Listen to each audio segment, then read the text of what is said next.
let's say this was brought into law, and let's say somebody in a care home situation who was a carer says, I'm not taking that, it's my personal choice. And her employer or his employer says, well, then I'm sorry, you're out of a job. If they come to you, if you take on that case, if you challenge it in court, and if you win, does that become case law then, so that we open the floodgates for other people, so that potential other employers say, we're not doing that? We hear what the mandatory this is, and we hear what we must do there, but there is now case law that says you cannot do that. Is that a possibility? Yes. Well, I put it in a certain context. There's a separation of powers between government and the courts. The courts obviously can't legislate.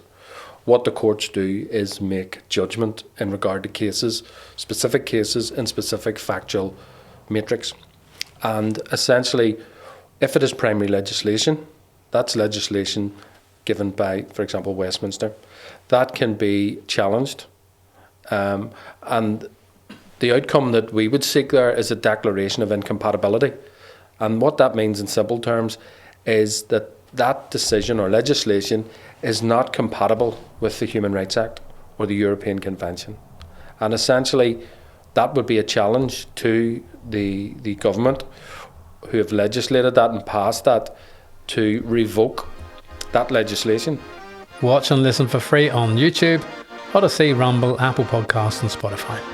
You can also follow us on Telegram and Facebook for more information.